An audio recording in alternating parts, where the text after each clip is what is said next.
Sur les précédentes vidéos, je t'ai montré comment tu pouvais utiliser certains modèles pour analyser fondamentalement des entreprises et notamment pour pouvoir déterminer leurs valeurs fondamentales.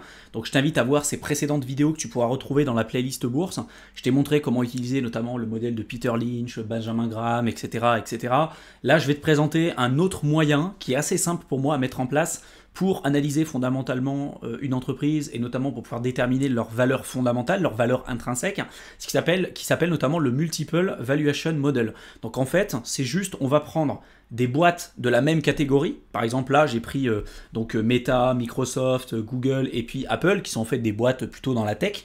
Et donc, on va voir en fait ce que font généralement ces boîtes-là. On va calculer du coup le prix de l'action, le bénéfice par action, le ratio cours sur bénéfice. Et puis ensuite, on va le comparer par rapport à une boîte qui se situe dans le même secteur d'activité, tu vois, à peu près dans la tech.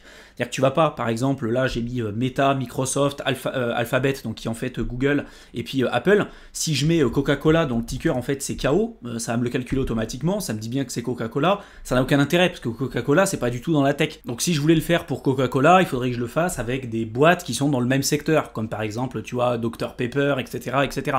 Donc il faudrait prendre les 4, 5, 6 plus grosses entreprises de ce secteur-là, et de voir finalement c'est quoi leur prix par action, c'est quoi leur bénéfice par action, ou leur PER, leur prix ratio cours sur bénéfice, à ces différentes boîtes. On va faire le PER moyen et puis le PER médian, et puis à la fin, on va du coup être capable de déterminer le prix de l'action selon le modèle, donc la valeur fondamentale, la valeur théorique d'une entreprise selon le modèle par rapport à ce qui se fait sur le marché, et on va le comparer par rapport au cours actuel de l'entreprise à l'instant T, au moment où on est en train de faire tout simplement notre analyse. Donc ça, tu vois, c'est un point important à avoir en tête. Donc je vais enlever ce que j'ai fait ici, et puis je vais te montrer comment j'ai trouvé tout simplement ces informations. Donc là, j'ai pris des boîtes comme Meta, donc qui est en fait Facebook, j'ai pris Microsoft, j'ai pris Google et j'ai pris Apple, qui sont finalement des boîtes dans la tech, et je suis allé sur Yahoo Finance, et j'ai regardé en fait le cours de l'action à l'instant T. Donc tu tapes en fait le ticker pour Facebook, du coup maintenant c'est Meta. Donc si tu tapes Meta dans la barre de recherche, tu vas tomber dessus. Et là on est à 232,78 pour Meta, donc pour Facebook. Et donc c'est ce que j'ai mis tout simplement ici. Ensuite, pour calculer le earning per share, donc le bénéfice par action, pareil, je suis allé sur le site de Yahoo Finance. Et là tu vois, tu as le BPA, donc le bénéfice par action, qui est là ici de 7,96. Donc moi à l'époque quand j'avais fait ce modèle, on n'était pas à 7,96, on était à 7,83. Donc peu importe, là je vais le laisser, on s'en fout, c'est juste pour l'exemple. Et ensuite le ratio cours sur bénéfice, donc c'est le PER. Et le PER, tu vas le retrouver ici, le rapport P sur E. Et là on est à 29,24. Là tu vois, à l'époque quand je l'avais fait, j'étais à 29,73. Pareil, là on s'en fout, c'est juste pour l'exemple. Et tu fais exactement la même chose, du coup pour les boîtes du secteur qui t'intéresse. Plus tu vas rajouter d'infos, pour moi, plus ce sera intéressant parce que plus tu vas nourrir le modèle. Tu vois, je l'ai fait volontairement pour 4 entreprises parce que j'ai pas non plus envie de prendre énormément de temps, et puis je pense que tu as aussi d'autres choses à faire. Mais plus tu vas trouver du coup des concurrents et plus tu vas ouvrir ton modèle à des nouvelles possibilités, plus tu vas le nourrir et plus tu vas avoir une vision objective de ce qui se passe sur le secteur. Ça aussi, c'est un point important à avoir en tête. Et donc une fois que tu as toutes ces informations, tu peux calculer le PER moyen ou le PER médian, ça dépend, tu as pas mal de sites web qui vont te dire plutôt d'utiliser le PER médian, d'autres qui vont te dire plutôt d'utiliser le PER moyen. On s'en fout, moi dans l'exemple j'ai mis les deux de toute façon. Donc pour ça tu vas sur Excel, tu mets moyenne et puis du coup tu prends la moyenne des données que tu auras récupérées un petit peu plus tôt. Et puis pour le côté médian, tu prends la fonction qui s'appelle médiane sur Excel. Ensuite là ça va être du coup les informations qui vont être liées à l'entreprise qu'on va analyser. Donc pour ça on va devoir reporter en fait le bénéfice par action. Donc imaginons, moi j'ai trouvé une nouvelle entreprise tech qui est à peu près sur le même niveau de maturité de ce qui se fait aujourd'hui que ces autres boîtes-là, et je veux savoir sa valeur fondamentale par rapport à ce modèle que je suis en train de te présenter. Donc je vais retourner sur Yahoo Finance et je vais reporter en fait son bénéfice par action. Et donc admettons que son bénéfice par action, alors là j'ai mis 14, mais on va le mettre à peu près sur ce que je t'ai mis à l'écran, on va le mettre à 8 par exemple. Ce qui va me calculer automatiquement en fait son prix de l'action, parce que pour ça en fait j'ai fait le PER moyen et je l'ai multiplié par le bénéfice par action, et ça du coup ça m'a donné le prix de l'action selon le modèle, et donc ça se fait automatiquement. Donc moi ce que j'ai simplement à faire, c'est de reporter le bénéfice par action, ça va me le multiplier par le PER moyen ou le PER médian en fonction de ce que tu veux faire, et ça va me donner le prix de l'action potentiel par rapport à ce qui se fait sur le marché. Puis après, tu regardes le cours actuel. Tu te dis, bah tiens, cette boîte aujourd'hui, elle est achetée à 120 € ou 120 $ sur le marché. Le modèle me dit que sa valeur théorique, sa valeur fondamentale, elle est plutôt par rapport à ce qui se fait sur le marché à 233,66. Bon, ben on peut considérer, selon ce modèle, que cette boîte, elle est sous-valorisée. Donc potentiellement que ça pourrait être intéressant de l'acheter. Attention, encore une fois, je le répète, c'est qu'un modèle.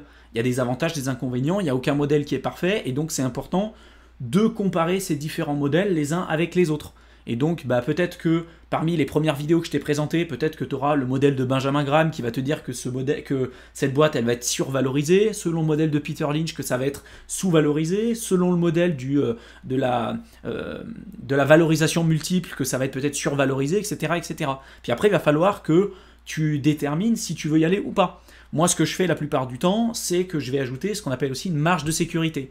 Je vais me dire, bah voilà, selon les modèles, aujourd'hui, on me dit que la boîte, elle est survalorisée ou sous-valorisée, peu importe. Bah moi, je vais me rajouter une marge de sécurité qui va être différente en fonction des gens, mais ça peut être par exemple 30%.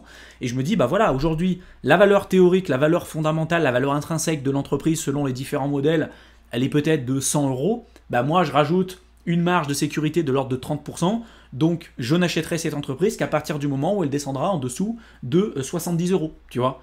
Et donc, voilà, c'est toujours un équilibre à avoir entre te sécuriser et pas non plus à passer à côté d'opportunités. Parce que si tu dis je veux une marge de sécurité de 80%, oui, c'est possible, mais il y a peut-être un risque que ça n'arrive jamais, et quand bien même ça arriverait, est-ce que tu seras capable d'acheter, et est-ce que ça vaudra toujours le coup d'acheter? Parce que si une boîte a perdu 80% de sa valeur, à part dans des cas extrêmes, il y a peut-être un gros problème au niveau des fondamentaux de l'entreprise aussi, tu vois, qui n'est pas forcément reflété sur tous les modèles que je t'ai présentés un petit peu plus tôt.